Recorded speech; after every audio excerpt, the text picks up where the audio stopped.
Yo guys, what is going on? Welcome back to another video. We are here with the Week 13 recap from the Saints versus Dolphins, and what an ending, to put it that way. That was some crazy shit, but we're going to talk about all that. So, here we go. When the Dolphins needed a big play in this matchup, the defense delivered. Again. Minka Fitzpatrick had a fumble recovery and an interception, helping Miami knock off Tyler Shaw and the New Orleans Saints 21-17 for their third consecutive victory. It is their fourth win in the last 5 games. The Dolphins are 3-0 now since firing general manager Chris Greer, one of those wins also including a blowout on the Buffalo Bills. Um, solid the solid performance by the defense comes after the Dolphins shut down Josh Allen and the Bills. Oh my God, 3 weeks ago, and they got the game-sealing interception against the Washington Commanders in Spain the following week.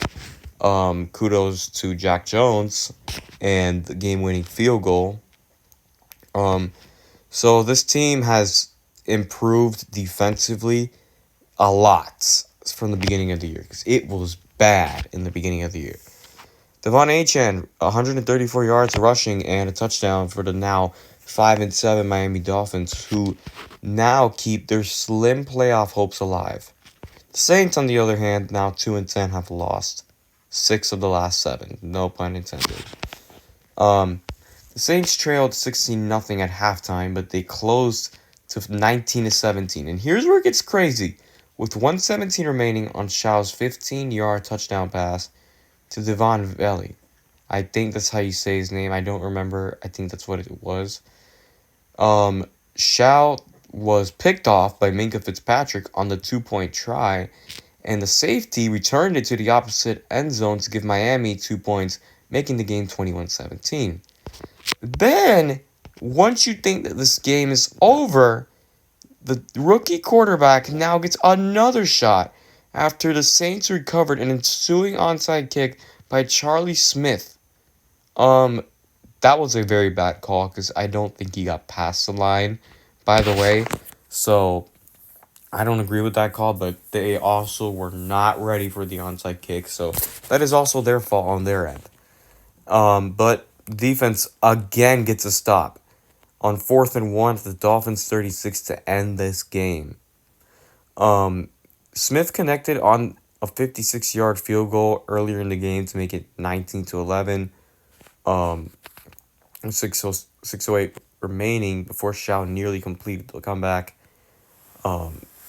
Shaw featured an interception and a strip sack, and that's just to add on to this defense having the game that they've had. Tua, once again, not sharp. Funny enough, even though they have won these last 3 games, Tua has not been good in this 3-game stretch. 12 for 23, 157 yards and an interception. He is the leading he's a leader in the NFL with 14 picks, which matches a career high from 2023.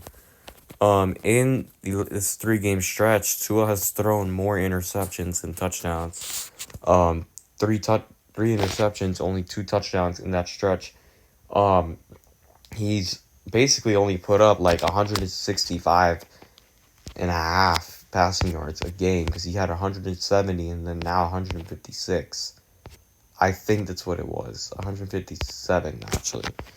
I think that averages to about 160 something a game, which is awful. So something needs to change in that area soon enough. Dolphins recorded 164 yards rushing behind Achane, which again was another big part of this victory for the Dolphins, as ugly as it was.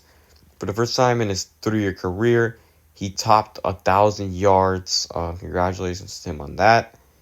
Achane scored his 10th touchdown of the season on a 29-yard run on Miami's opening drive, which ended up being the only team touchdown for the Dolphins of the afternoon. Meanwhile, the Saints, who entered this game tied for the second worst scoring offense in the NFL. As you would imagine, got nothing going offensively. Even though Shao was able to drop 17 in the second half, it just was not enough. The Dolphins didn't respond to the Saints going on a run until the fourth quarter. Tua almost threw a second interception. He found Jalen Waddle for a 22-yard pickup that set up Patterson's 33-yard kick to make it 19-8. But after the first half of this game, they were absolutely lifeless, the Dolphins on offense. And the defense was playing hero ball pretty much once again. So, after starting 1-6, here you are at 5-7. They have made a really big jump from how they started the year. And, I gotta give it to them. They've come a pretty long way so far. But the job is not done yet. You have a big game against the Jets this week on the road. We're going to cover that video. I'm going to have that video for sure on Thursday. Not Thursday, I mean Friday, because this video that I'm currently filming, the Week 13 recap, will be a Thursday video, which is the same day we have the Thursday Night Football game, of course. I'll try to make it premiere before that game, just so it's not a conflict. And then we will do the preview against the New York Jets on Friday. That will premiere. I'll try to get that listing as a premiere by tomorrow, so that way you guys can just schedule that in advance. So, additional news, Dolphins and Steelers game was supposed to be flexed, or was rumored to be. From what it appears to be, that game will stand on Monday night. But Bengals versus Dolphins, Sunday Night Football, is in jeopardy of being flexed out. And I think that's going to be the case, especially if the Cincinnati Bengals drop to the 9th loss of the season. If they lose their 9th game this season, either to Buffalo or Baltimore, I find it highly likely that this game will be flexed out to an afternoon game. So yeah, those are some two things I wanted to point out in case you guys are not aware already. Bucks Dolphins is not expected to change. I don't think it would. Hopefully not. I like it seeing in the afternoon slot. I think that's a good time for that matchup. Patriots, it remains TBD. We don't even know what's gonna happen in that game. That's an unknown, because if the Patriots secure the division, let's say, before us, like, especially if they beat Buffalo, I can already assure right here and now that they probably will not be playing, highly likely, actually, will not be playing their starters against us. So, even though this is one of the easiest schedules remaining in the NFL, number 4, do not underestimate any game. And I've said this ever since we got on that Bill stretch. Had a thriller against the Commanders. Close game against the Saints. All of these games are going to be tough, and they're very much likely going to be close if you win. So, don't take any of these matchups lightly.